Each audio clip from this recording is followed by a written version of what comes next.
was about 14 or 15. I was big into graphic novels, horror genre, sci-fi, fantasy. I'm a bit of a geek, and it was just something around those times that I was considering faith and latched onto the idea of free will versus determinism, and just sort of came up with this superhero, common man sort of mythos. Get him on the altar! You're coming into episode 1 in the middle of the action. You pick up, the freight train's already running out of control, and the audience is struggling to catch up. Hold him!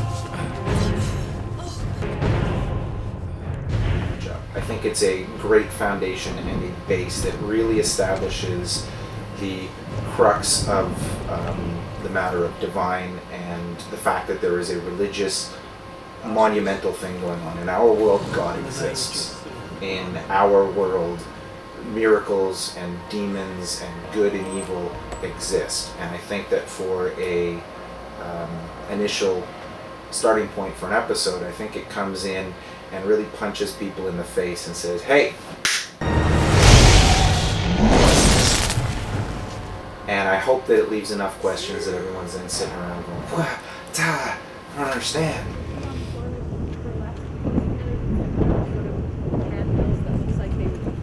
In the comic and in the graphic novel, when I'd written it as a kid, it was a much bigger and much more grandiose place. It was a big cathedral and a church and all these other things.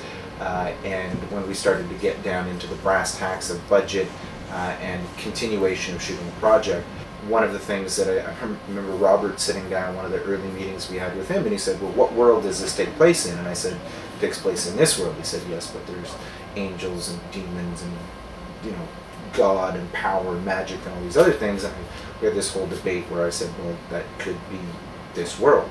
That is this world for some people. I said, okay, let's leave that alone for a minute. But is it after the apocalypse? Is like, what's going on here?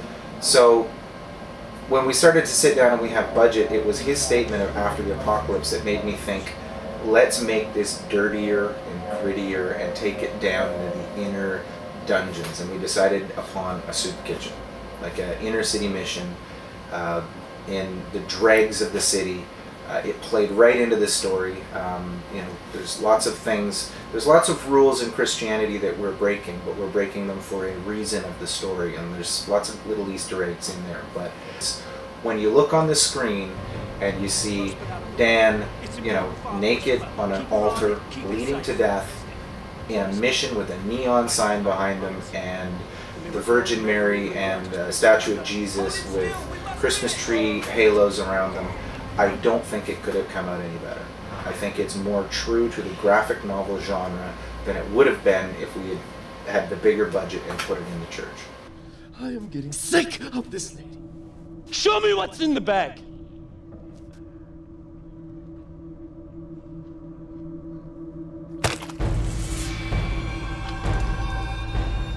Baby gets hungry. Do you want to help me feed baby? In episode 2, people are now learning a little bit more about the world and about what is going on. So, you know, you're looking at the guy on the altar, and then you see the guy getting in fights, and this is what happens, and this may be how he gets these wounds every time. This might be what he's doing. It also leaves you with a bunch more of the questions on what is his motivation, what is going on. We're establishing the world and the rules of our environment and giving a little bit more of what's going on in the show. Come on, we gotta get you back to the deacon. I think that this is an important one for viewers because they're starting to establish the relationship between Jin and Cesar Divine. Bad thing, we're gonna kick your bitch-hearted ass, right? Where in the first one you sort of are not unsure, you're not sure what this girl's doing, and a little bit more you're getting this relationship between the two of them, where he's, you know, correcting her on her language, and you know, she genuinely feels concern and wants to be part of what's going on in Divine's world and trying to help him in what he's doing. But we're also giving you more rules and more explanations about what's happening in our world, while still leaving you with the questions of what is going on.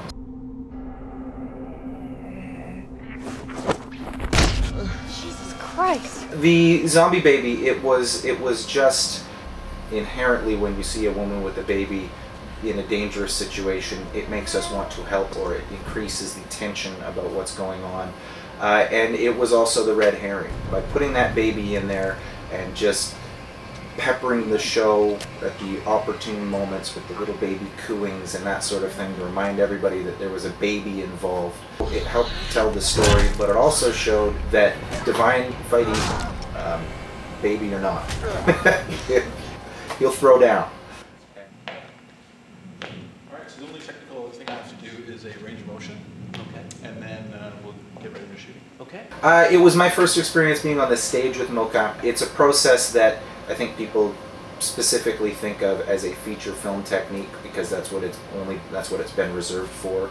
But more and more you're starting to see that it doesn't have to be that expensive, and there's ways to work it into the show that you're doing. And for us, with our time frame and our budget, and people doing visual effects at home on their computers, and volunteering their time after hours and the rest of it, getting into a real world, realistically animated CG baby was not going to happen.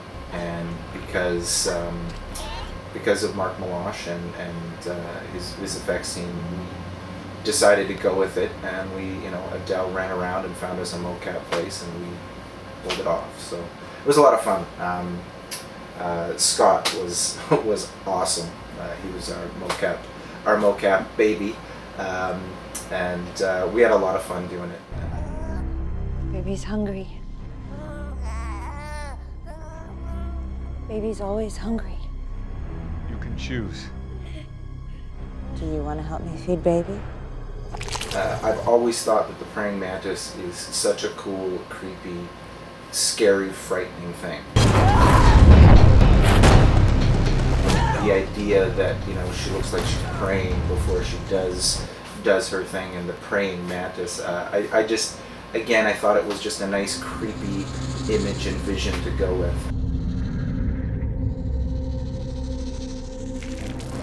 Originally, the praying part was much more prevalent, and it was much more mantis than woman. But in post-production, just in time, budget, and the fact that she was so good, that we decided to just keep her more human and not green her up and mantis her out. No, the chronological time frame, although there is a time frame in which things play out, the time frame in which people experience them, it doesn't matter. Episode 22 can be viewed before episode 1, and all it does is enrich the story. So episode 2 could be before, could be after, could be 6 months after, could be 2 days later. It's non-linear, so the time frame of things doesn't apply. Every episode should give you a little bit more about the world, a little bit more information about a character or a group of characters, or the rules of the environment, and every episode should have sort of a supernatural or mysterious moment that leaves you wondering and pondering. You can expect more answers and as many questions. It gets more dramatic, it gets more in depth. There's some great action, there's some stellar performances from Alan and Ben. It gets into the heart of the show. By the end of episode 6, hopefully I got you hooked.